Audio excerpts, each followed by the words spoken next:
Hello, welcome to Squishy Vision. I just watched the first two episodes of Star Trek Prodigy Season 2, the long-awaited continuation of the animated series. How I'm probably going to end up doing this is I'm going to probably try and watch as best I can 2 episodes a day. Or with any luck, we'll get this done within 10 days. Maybe I'll do 2 over a weekend or whatever, but I've got some plans for this weekend, so maybe not, I don't know. They're half an hour long each episode, so it's unlikely I'm going to really have a chance to binge them. You never know, maybe I'll get like 3 in a go. Maybe if I do like 3 in a go or whatever. But there's 20 to go through, so it'll take us at least 2 weeks to get through these episodes, so hopefully you can bear with me with this. But yeah, so Star Trek, when did Prodigy actually come out? I'm trying to remember now.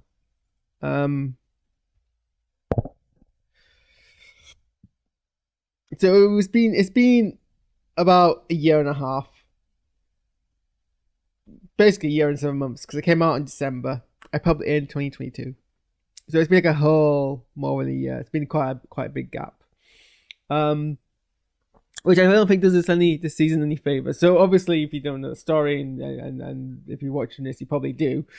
But essentially, they made Star Trek season 1, and then they made Star Trek season 2, but they cancelled it and they didn't release it, and then there was backlash, and now they've there was back and forth about whether they release it or not. Don't know what Paramount was doing, but now it's finally come out, not on Paramount but on Netflix. It's really bizarre. So what did I think of season 1? I should probably start with, because I don't think I did a reaction to that.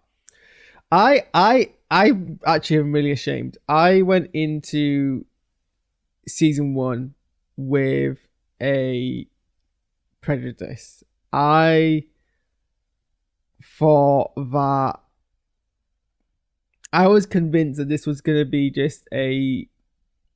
It's not that, this is what makes it more embarrassing. I am a long time defender that shows aimed at what I call a family audience, or aimed at a young or accessible to a younger audience, doesn't necessarily mean it has to be bad or simplified or dumbed down art.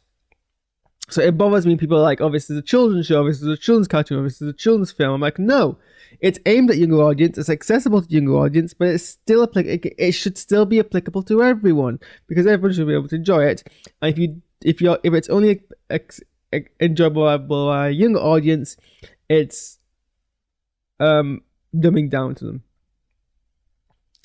Despite that, I was under the impression, I don't know why, I was like, oh, maybe it was a heavy Nickelodeon branding that made me think Nickelodeon was going to have a heavy hand in it. And I was like, oh, this could be like a basic Nickelodeon cutesy little show with a Star Trek kind of IP slapped on it like a skin, without any of the meat being Star Trek. And how wrong was I? I watched the show, and it is perhaps one of the most potently to the core Star Trek. It is Starfleet to the core. And it was a really interesting perspective, because by basically telling a Star Trek story with protagonists, most of whom, I think, apart from the Tellarite, most of whom are brand new species who aren't Federation species. Although obviously you have Jacob as a Tellarite, who is one of the founding species, but apart from, obviously they're somehow they're not aware of this. Exploring Starfleet from a fresh brand eyes is a fantastic idea, because it means that if you're a child who's interested in Star Trek as this show, you get all of the principles of Star Trek explained to you from scratch but you're not alienating an existing audience, because it makes sense these characters are living for the first time. It's a kind of a nice little refresh into the ethos of Star Trek, and the ethos of Starfleet. And there's these beautiful scenes of them learning what Starfleet's about, the core, the aspect of working together, of working to help a society out, to put a society first, all those brilliant socialist values. It was that, and then it got better. It became its own narrative. It became its own. I mean, there was obviously some very simplified plots, stuff which is like clearly made for, like, accessible humor. Like it's not an adult show by any means, but it is very much like a show accessible for kids. But it didn't lose any of the heart. It was a really compelling story. It got dark at times as well. There were some genuinely dark moments, especially with Gwendella and her family, and the villain was quite, you know, the villains like were intimidating. So I was and you know, it brought back characters from Voyager in very respectful ways which are consistent with her story. You know, you've got Jane. We see Jamie as an admiral, acting very much like an older version of Jamie we expect from the show. And we get more characters in here, and yeah, it was Star Trek. So that was my kind of takeaway from season 1. Season 2 is up to a rough start, and I don't think and to be fair, so was season 1. And like I said, season 1 it took a while for it to really grow on me. But it was a bold start to the show, to be honest. I think it was maybe episode 2, episode 3 where it really grew on me. So I'm still giving this time. But what was I trying to say? I think one of the things which is acting against this show is the time gap between season 1 and season 2. Just from us as an audience, we've already kind of not moved on, but it's been that long that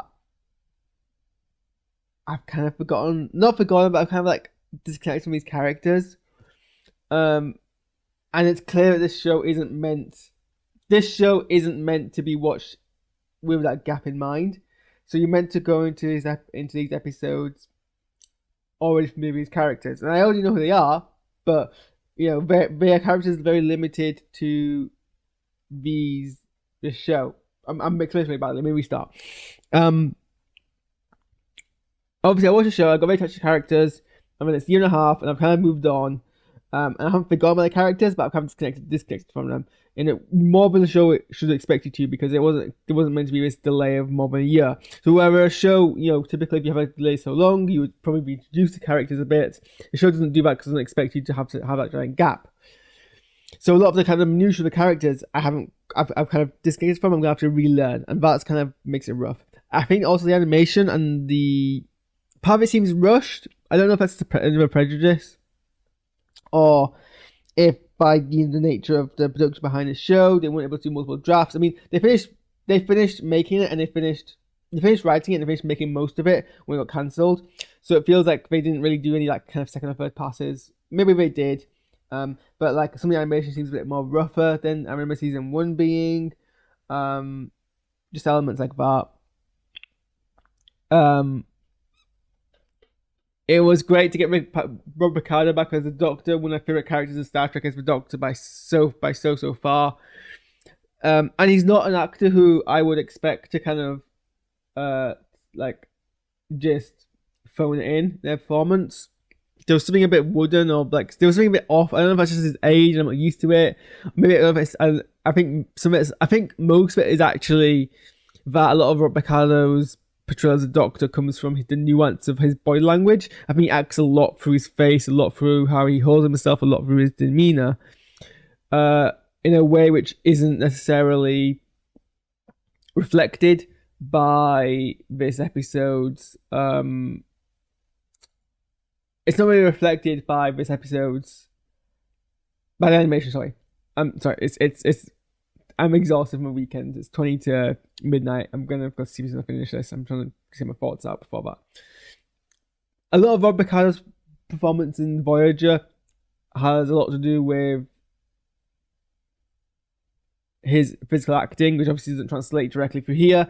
But having to recreate that in animation, which I think is not quite polished, and I think you use a lot from that. I think that's my main issue with that. But it's still early days, and that'll probably grow on me. And the character's older, so there's gonna be some differences there as well. Let's say, but Robert Beltran, the Bella guy's a scab. I don't care much about him. He's back. People wanted him recasted. I would have been like, well, probably good opportunity for him to be dead. But whatever. So yeah, so we pick up basically where we left off. Janeway, I think I was surprised. I forgot that the kids didn't know what had happened with Chakotay. So I can't remember but we as the audience knew about that, and I can't remember if that's because I don't know if that was like the teaser from the end of last season or if it was something else. I'm guessing the main characters never knew that, but they now knew it. They now know about the reason why the Protostar came back into the past was because of Chakotay's actions, and we get caught up with all that, and we get told that basically that Janeway's secret mission here is to go back in time and forward in time and rescue Chakotay. So all the characters are basically we left them off. They're all kind of excelling in their individual fields. They're all like, Murph is a good security officer. Jacob is not Jacob. Jacob. Why am I saying Jacob? I know that's not his name. It's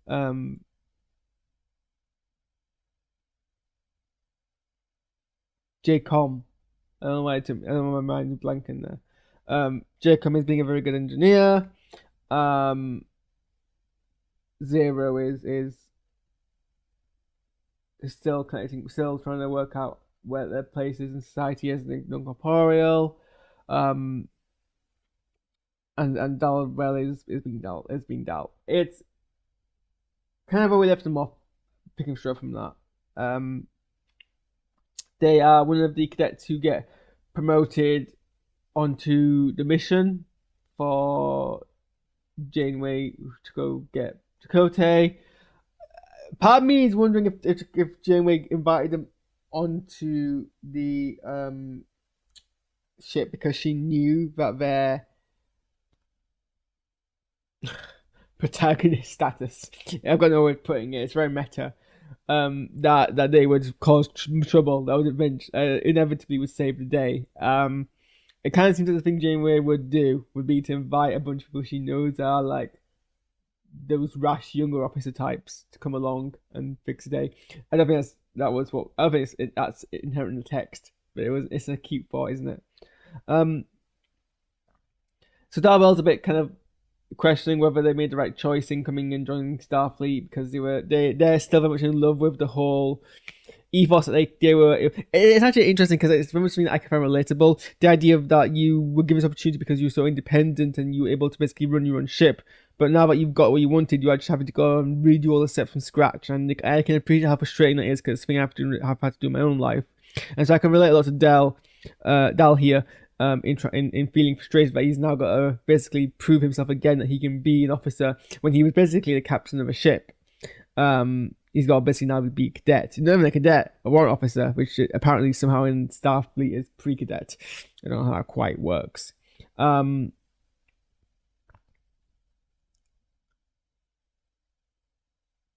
So yeah,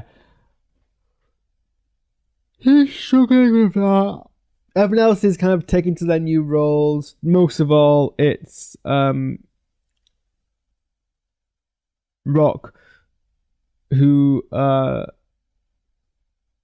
want to get into trouble, is happy where they are, wants to kind of stay out of trouble and just become a very good science officer. But inevitably, they're getting pulled into the plot, and we get the kind of the wacky hijinks cringe part where, because they try to take it on themselves, solve a problem, they actually make it worse, and they end up being sucked into a wormhole, and that's where we leave that part. The parts of Gwen are by far the most potent, strongest part of the two parts I've seen so far. She's basically continuing her own mission of being an ambassador. She's only just arrived, so it must be like a year or so of them being in this school or whatever. But she's been spent a lot of time learning how to be an ambassador. She's only just arrived at her planet before she's even been born to try and convince them not to do a civil war. But unfortunately, Jamila Jamal's character of Ascensia has arrived there first and has basically already poisoned them against Gwen. So Gwen has to go on the run. Tragically, we get that moment where the shuttle pilot gets killed because they're spared too much to the plot, and that's they'll be the rescue, so they get killed quite tragically. And Gwen connects and is able to locate her father, John Noble's diviner, um, before he becomes a diviner, and is able to prove that she is his daughter, and he is more than willing to help her. It's such a dynamic because obviously, like he's nowhere near the person he's going to be he was in season one. He doesn't even know he's going to have a daughter. He's never evil, like not evil. He's not an idealistic mastermind schemer. He's just an astronomer. And you don't really know, he's a completely different person, so you don't really know how he's going to react, which I think is the most kind of